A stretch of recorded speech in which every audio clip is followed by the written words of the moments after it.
Hi everyone, just doing our next video for General d'Armée, another one from the 100 Days scenario book, the Prussian Assault on Plancenoit.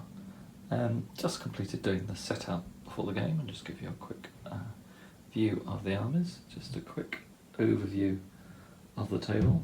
Unfortunately I don't have the classic church, but we've got a proxy here, a couple of our buildings, a broadly church shape set out in the middle of the table. So that's the church in the north of Plancenoit. That will count as a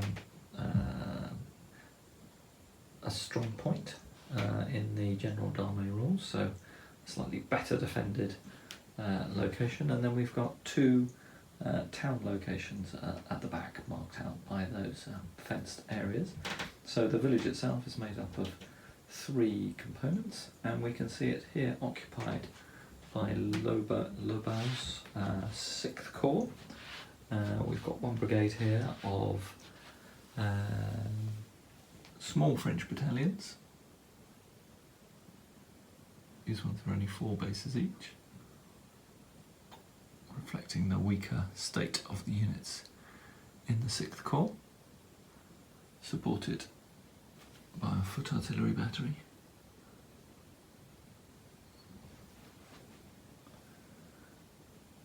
There we go.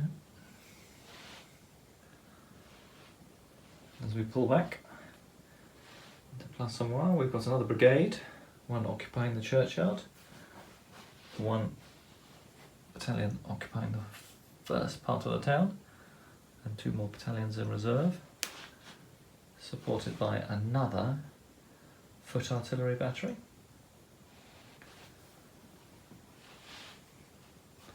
And their right flank, after the wooded area, is screened by a light cavalry brigade of lancers with their own limbered horse artillery battery providing a screening force on their right flank. Opposing them, we can just see the start of the approaching Prussian forces. Got the start of 2 regiments of Landwehr, these ones in British uniforms, part of my Dutch-Belgian collection actually. They're going to be fighting as Prussians kitted out in British kit. Then we've got a regiment of line and a regiment of reserve troops facing off against Plancenoit and flanked by some lancers on their Prussian left flank and some hussars on the right. Just walk around the table and take a view from the other side. Should be a good game tomorrow. Prussians will come on in waves, and the French, of course, have a young guard in reserve. And the Prussian hussars, foot artillery battery.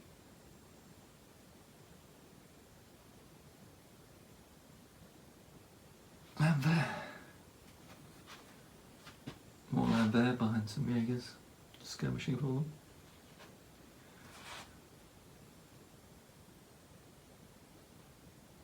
Prussian regulars. Another foot artillery battery. And their reservists, like Berg infantry in French uniforms. And this is a view of Plancenoit. Plancenoit from the Prussian side of the table.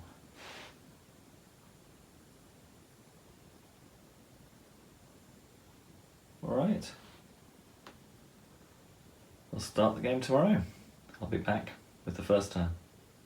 Good morning everyone, we're just about to start the assault on Plancenoit, and Charlie's just done a quick redeployment at the beginning of the game. He's moved his all hands away from all of those French lancers on the basis that he'll just hold one of his infantry regiments back and form square to block off those lancers, and he's gathered them at the other end of the line, so he's redeployed his lancers with his hussars up at this end of the line. So I'll just give you a shot as to what the table looks like from the Prussian side. This is what Charlie's facing off against. So we have, here's his cavalry brigade against the edge of Lobau's infantry corps. And then you look down the line and he's got his Landwehr, two regiments, his regular regiment, and then another reservist regiment on the left flank. Right, we'll get on and roll initiative in turn 1. Right, over here on Charlie's right flank we've had an eventful first turn. His hussars and all hands charged the right hand end of the French line. The French skirmishers successfully withdrew behind their line units, and the line successfully formed square, but Charlie, implementing combined arms tactics really effectively, then opened fire with his cannons in the artillery phase and have caused no less than 6 casualties against that left hand square, so that's in a fairly fragile state. Otherwise, in turn 1, French artillery has opened up and caused a number of casualties on the advancing militia battalion, causing one of them gone unformed. But most dramatic of all, Charlie's artillery battery opened fire and did counter-battery fire against the French artillery battery on the left-hand end of the line, and he rolled a double 6. So although firing at artillery, that's adjusted down by 2, we do get a destiny test, and he managed to land one of his shells straight through the midriff of my brigadier. So the vital brigade holding Plancenoit itself is now on a falter test. So we'll have a fairly vital falter roll at the beginning of this turn to see if we can keep that brigade in the field. I'm definitely going to put a re-roll on it if I can. We'll come back after initiative in turn 2. Okay, we're just about to roll for ADCs at the start of turn 3. So turn 2's again been pretty effective for the Prussians. The French squares are still pinned by the hussars on the hill, and the Prussian artillery batteries had another tremendous round of firing and has caused 5 more casualties on that French square. So it's now on 11 casualties and will be gone the next turn, and he needs to take 1 more casualty before it dissolves and causes a falter test on its own brigade. In the centre, the French volleyed, and I did say to Charlie, watch out, you're in trouble now, and volleyed 2 battalions against his leading Landwehr battalion, and they both got fire discipline results. So that cloud of smoke has just led to uncontrolled random musketry fire and not slowed down the Prussians at all. As we move across, we can see the Prussian Landwehr are moving up to potentially attack from the flank, Plancenoit church, and their skirmishers are in the woods and starting to exchange fire with the garrison in the village. Meanwhile, 2 other battalions of regulars are moving up to attack Plancenoit and close assault and see if they can capture the church. And as we look at the 3rd Prussian Brigade, 4th Prussian Brigade, that one's moving forward on the flank of Plancenoit up towards the French artillery battery.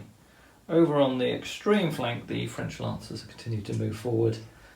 Charlie is able to bring his reserves on now, but has elected so far not to, so we don't know whether he's going to block the cavalry with some of his reserves, or he just sees them as an irrelevance to the battle as it's playing out. So anyway, getting towards crunch time, the first wave of Prussian assaults is about to go in against the French line. On we go with turn 3. Okay, we're at the beginning of turn 4 from behind the Prussian lines. The Prussian cavalry had gone hesitant the previous turn, but now has got a nice potential gap opening up in the French lines to either charge the artillery or get behind the French position.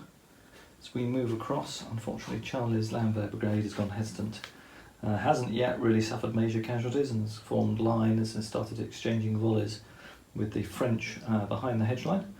French again not proving hugely effective at causing casualties on their Landwehr opponents.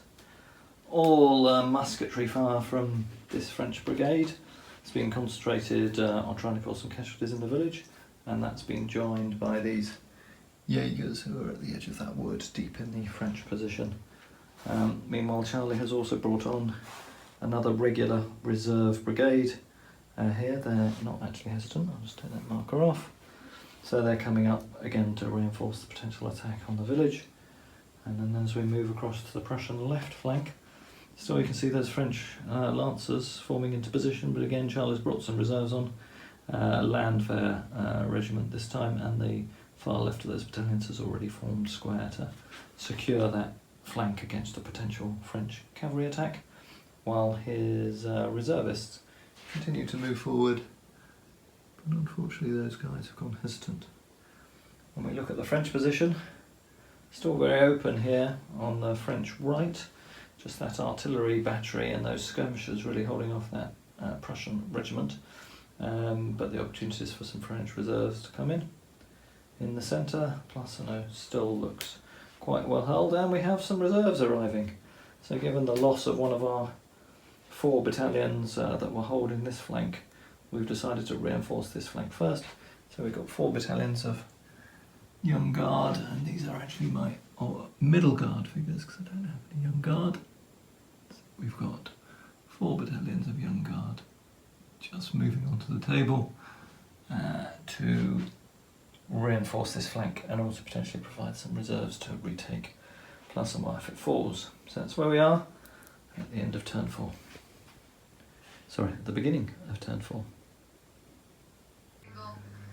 Okay, we're on turn 4, and the Prussian hussars have started moving forward again to attack the French line. You can see the Young Guard have deployed in line to support Subservie's brigade, which continues to take heavy casualties. Charlie's reserves have started moving forward. He's angling them, that reserve brigade to the right to face off against the threat of the Young Guard, and unfortunately his militia battalion was hesitant. But the Prussian regulars have assaulted the village, and we're just about to do the combat, so we'll do that live. As we look over to the left flank, Charlie was unfortunately hesitant with his reservists, and they've just continued to exchange fire with the skirmishers. But over here on the far left flank, the French lancers charged and got a good charge result, but not enough to break the square, so they've bounced off, and both the square and them have taken 1 casualty. Charlie, we need to remember to put a casualty marker on your square. Okay, we'll just walk round. I'll get to my dice and Charlie will get to his, and we'll roll off for the first assault in turn 4 on Plancenoit Church. This is a 16-turn game. Right, so I will roll for the French. The French caused 2 casualties. And the Prussians caused 3, so we're doing the second round. Okay, so we then get a second round of combat. So Charlie can put in his 2nd infantry battalion. And you also get a minus 2. I can throw in my 2nd infantry battalion as well. You get a minus 2. So we'll just calculate the dice, and then we'll throw them in a second. Okay, we're now doing the second phase of the combat this turn. Charlie's thrown in his 2nd French line regiment, and I've thrown in the 1st battalion of my 2nd regiment as well. They're rated as grenadiers, so that gives them a bonus in the morale section, but not in the hand-to-hand combat, I don't believe. So we'll roll these. Right, pretty good for the French. I've got 1, 2, 3, 4, 5 casualties. How many have you got, Charlie? I have 4, but I need to roll for my other battalion. Oh gosh, that's looking a bit grim. How many more, Charlie? And I got 2 more. So you've got 6 and I've got 5, so you win by 1. So you've thrown me out of the churchyard. We'll just do the moves and then we'll come back with the next turn. Okay, on the French right flank, their lancers have now charged twice against the square and not made any progress, so they've now moved up their horse artillery battery, which will probably start softening the square up and hopefully will open the way for this French cavalry counterattack to make some progress. As we move across, Charlie's reservist battalion has come off hesitant and started moving forward and pushed back those French skirmishers. In the centre, Charlie now occupies the churchyard and has moved up 2 battalions to support the one that's holding the church. To offset that, the Young Guard have moved down into the edge of the village with a view to counter-attacking next turn, supported by a veteran, his Grenadier Grade Line Infantry Battalion, And the other 2 battalions in this brigade are now occupying the rest of Plancenoit. On the hill, Charlie's Hussars and All Hands did another fabulous charge this turn against the Young Guard on the hill, and they took artillery fire and defensive fire from the Young Guard, charged right up to them, but again were unable to break the French square, so they've retired back to their own lines. Meanwhile, Charlie's Landwehr battalions are now on the move again, moving up to put more fire pressure on the defensive line north of Plancenoit, and his other 2 battalions again are now looking to advance through the woods and provide more pressure. So, on we go with firing in turn 6. Okay, from the French side of the table, we're just looking at the game at the beginning of turn 7. Charlie's been tactical and he's sidestepped his square a little bit, so the French artillery fire from its horse artillery battery is now screened by its own lancers, so they were unable to fire last turn. So we'll have to do some rejigging down here. As we move across, I was hesitant last turn, so Charlie's taken the opportunity to advance with his reserve infantry regiment up towards the guns. They're still in a pretty healthy position. Over in the centre, I'm being a bit more cautious, I'm being a bit more Charlie-esque before I counter-attack against Plancenoit Church. Charlie's rotated his weakened units for a full strength battalion holding the church now, but it took a lot of fire from the 3 columns waiting to assault and the other village, and took 4 casualties in total in the turn, so it's taken quite a lot of damage.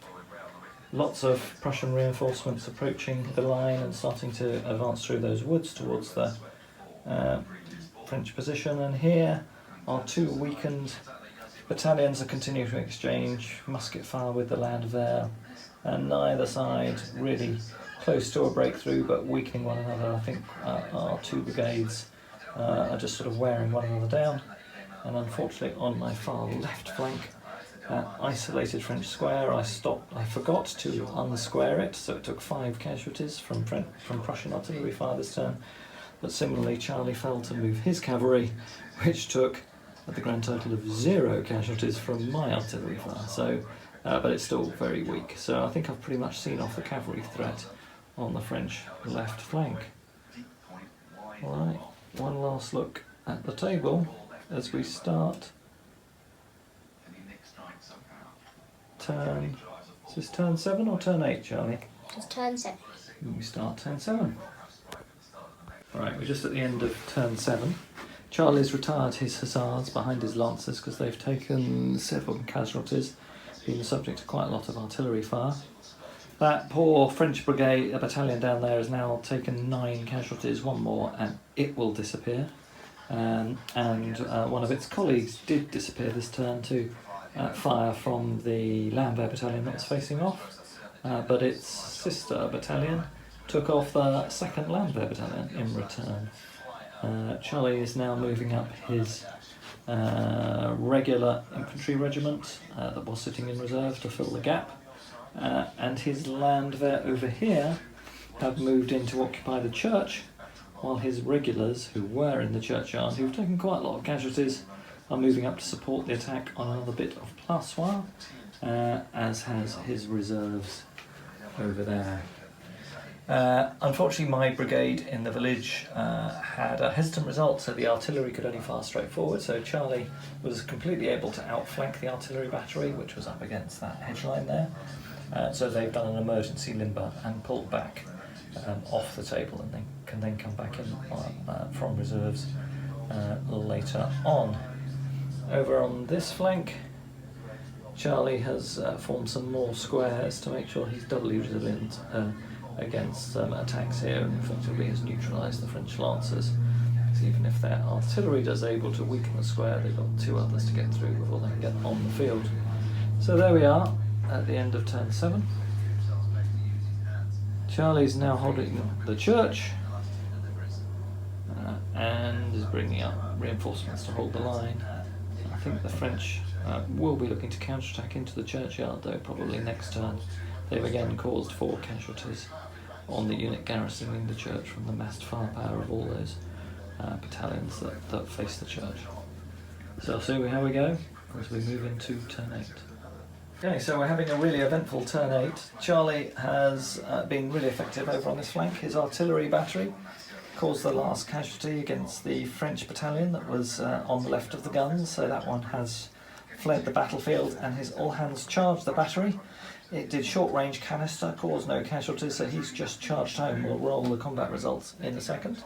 And here there's also a gap that you can see in the Young Guard. So Charlie hit them with a long-range artillery shot. He managed to cause 1 casualty and a discipline test, and I rolled a double 1, which caused a retreat, and given them near the table edge, the battalion has retreated off the table. So actually it's not a falter test, Charlie, because it's only 1 retreat result, not 2 retreat results. So we won't have a falter test for the Young Guard, but they have lost one of their 3 battalions. Over in the centre, the French assault has gone in, so we'll do that on camera in a second. The Young Guard have charged the church in the middle of Plancenoit. And over on this flank, the reserve battalions are moving up to attack the second element of the village, try and get Charlie close to his victory objectives. So 1 brigade broken by Charlie, and close to capturing the second part of the village. We'll get on with the combat in a second. Right, we'll roll for this combat. Rolling for the French first. We've caused 1 casualty.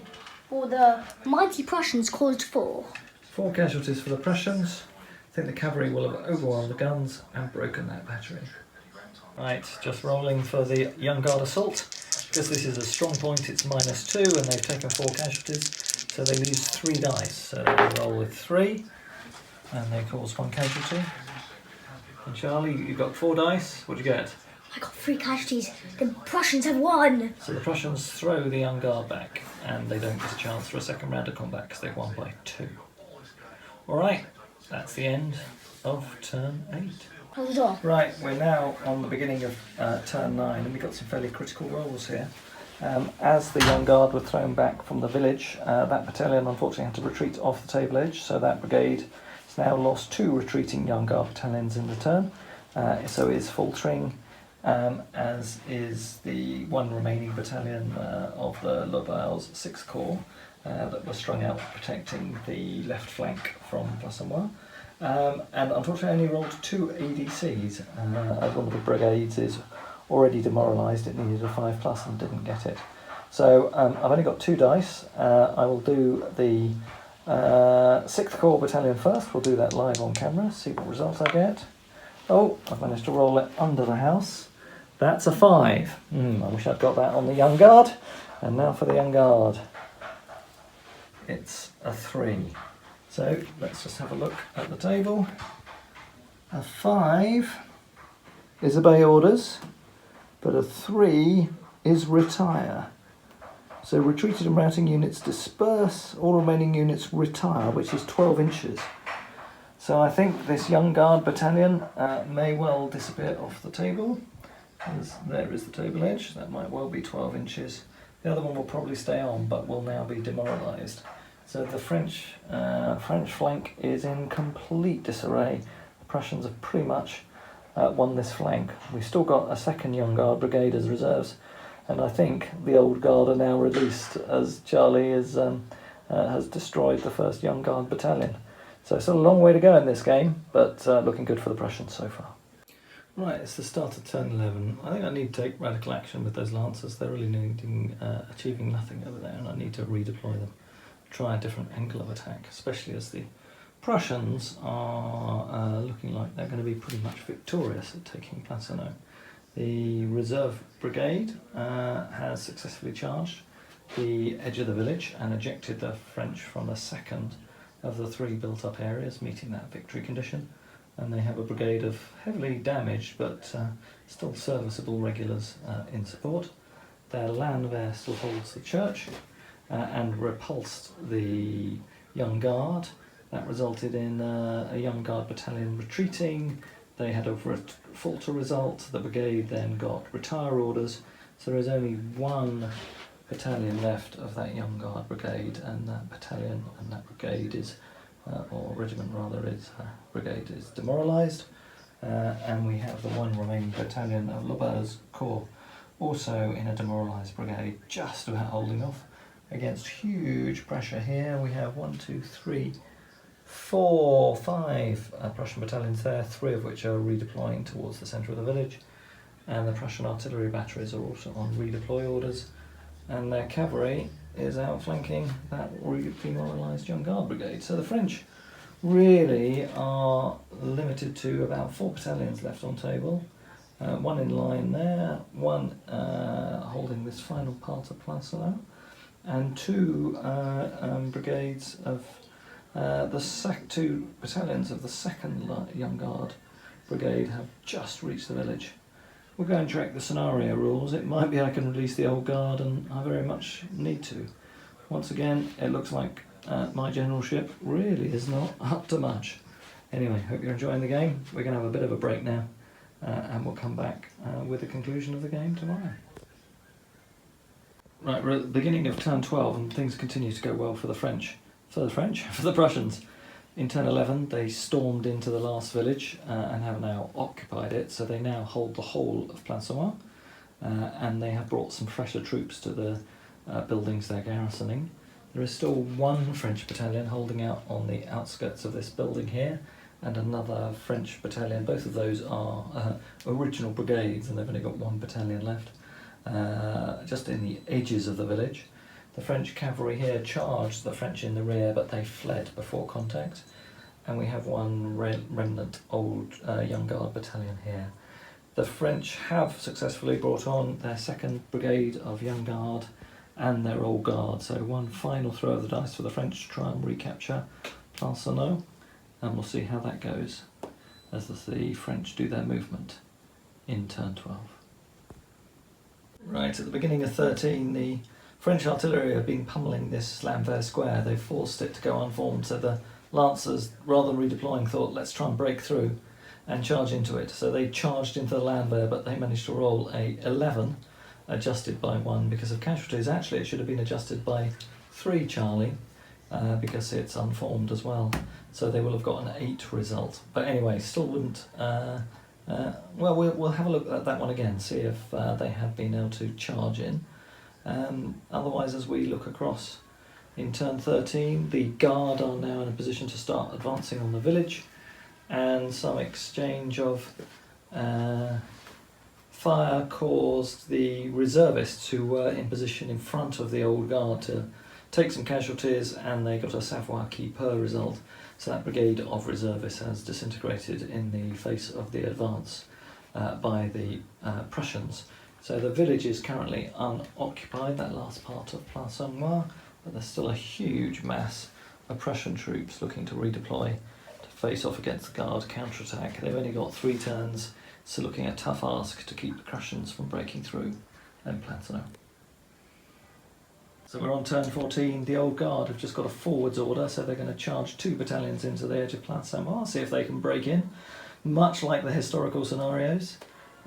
French artillery over there has caused the Lanvert brigade to falter and disappear off the table, but unfortunately for me, Charlie has another Lanvert brigade he can bring on reserve, so that's replaced.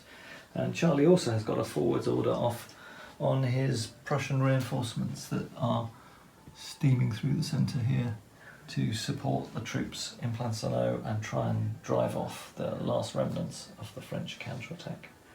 On the far left flank, the Young Guard the remaining battalion of the Young Guard have come out of square and have driven off the Hussars.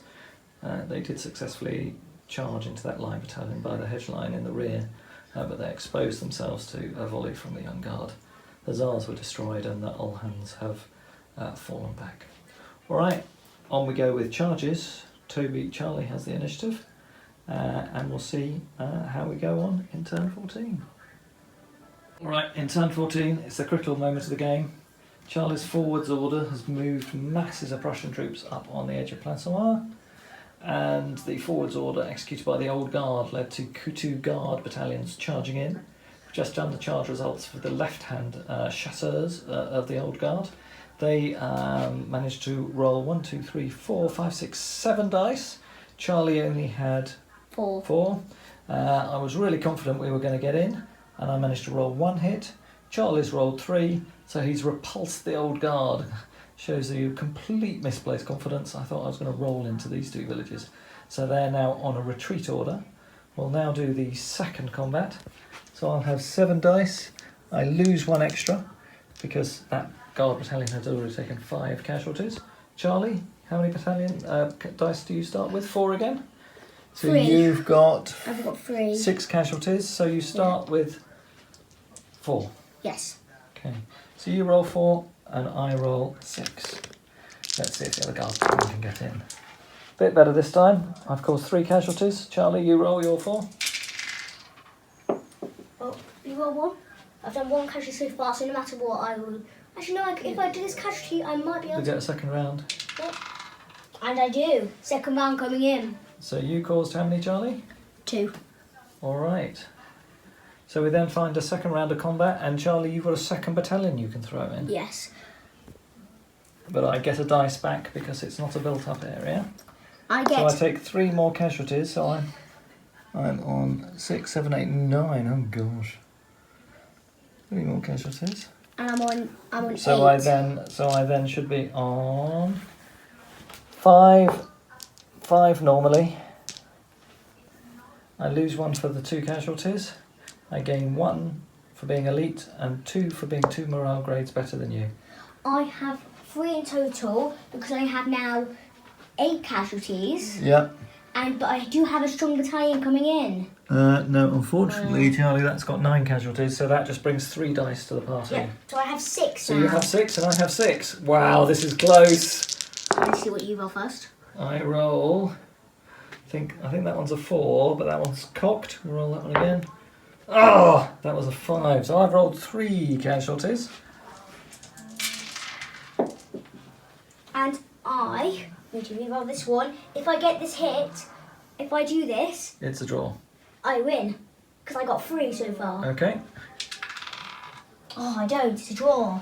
Okay, so it's a draw. Drawn combat. Right, we're calling it there at the end of turn 15. The La Garde recule. The right-hand guard battalion fought the Prussians to a draw, fought off 2 Prussian battalions but couldn't quite get into the village, and it sustained 6 further casualties in those 2 rounds of combat, on top of the 6 it already had from flanking and support fire, taking its total up to 12 casualties. So it then broke, and as I mentioned earlier, the left-hand guard battalion was thrown back by those pesky Prussians, taking 3 casualties to 1 despite rolling twice as many dice. So Charlie's done it again. Well done, Charlie. I hope you enjoyed this game of Waterloo and the Battle of Plancenoit. French not doing quite as well as in history, but we did get as far as a glorious attack by the old guard. Unfortunately it didn't take the village, but was pretty close. That attack could have gone either way. Alright, see you again next time.